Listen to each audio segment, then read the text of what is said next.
work's the same, the place is the same, but one thing's changed.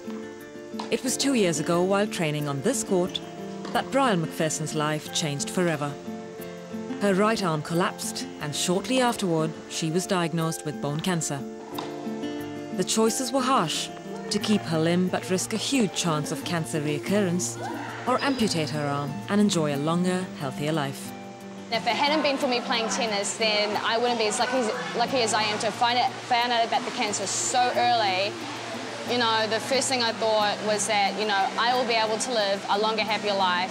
And there are people around me who definitely weren't ready to say goodbye to me, and I'm not, and I wasn't at the time ready to say goodbye to them. And I think this little, something in my mind just went off, and it was like a little light bulb just went off, and I just decided that, you know, now that I've done something self-consciously, maybe it's time that I do something from my own choice.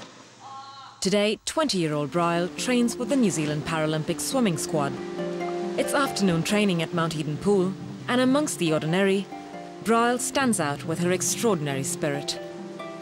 Wise beyond her years and tougher than she may look, for Brielle, training with able-bodied swimmers is a constant motivator. Aerobically, I was kind of like, oh my God, this is so tiring. This is only the first day and I'm dying here right now, but you know, all the kids, like, they talk to me so well. They welcome me with open arms. They're like, oh, I hope you're going to be swimming with us more because we really like you. And I was just like, oh, that makes me feel so much better. You know, that's my motivation right there. These little kids, these little 10-year-olds telling me that I can do this, that I'm able to swim with them every day. That is what motivates me, to get in the pool every day and swim with them.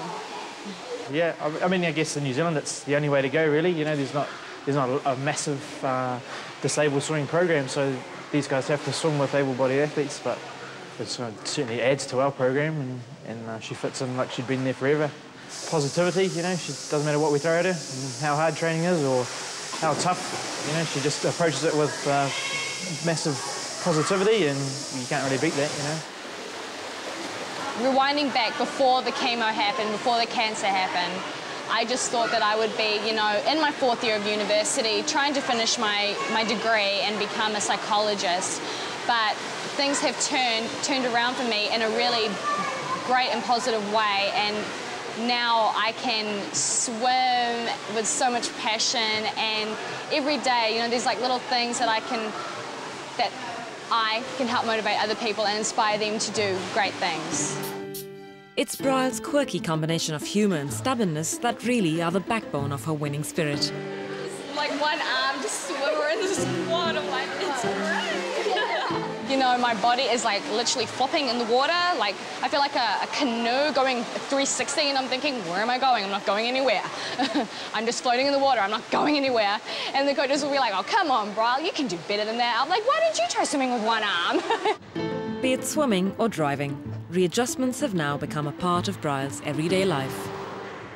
The first time I went out for a drive with Mum and Dad, I literally like put myself in the driver's seat and I said, I'm not going to move unless you let me drive. I'm very stubborn.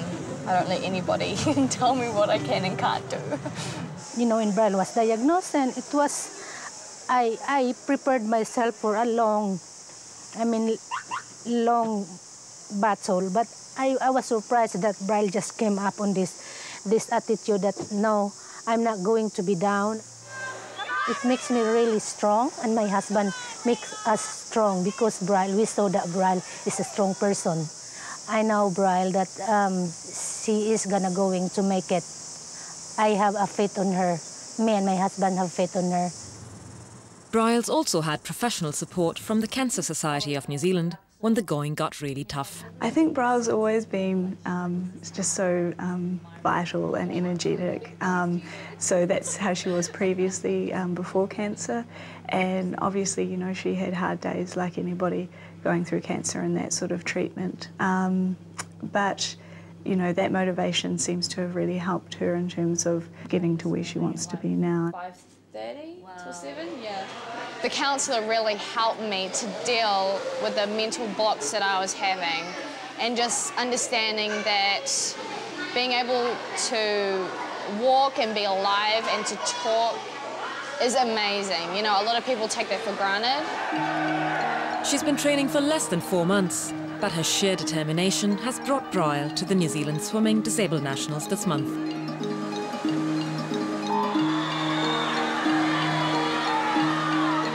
It was amazing because I wasn't expecting to get as far as I've been in the last 4 months, because everyone had such faith in me, and, you know, Spark and the Academy of Sports really believed in me. I just thought, you know, I have to go out there and give it all I've got, and then, you know, putting all the effort into training, going to training 8 times a week, every week, and sometimes even on a Saturday morning at 6 o'clock in the morning. I just thought I might as well just, like, you know, give my best and see how well I go, and I ended up qualifying for nationals, which is amazing. And at the end of a trying day, 2 gold medals in both 50-metre freestyle and butterfly are hers. Trophies of her strength and insignia of her attitude. Oh, very proud of her. Yeah, I'm very proud. I'm the most proud mother. Yeah, there is no words that I can say. You know, I'm just proud of what she's been achieved.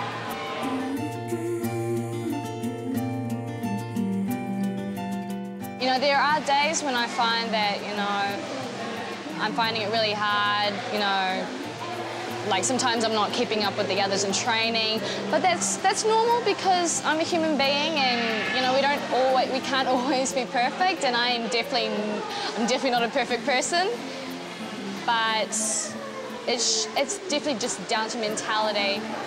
You know, one day will be bad, but the next day will be even better.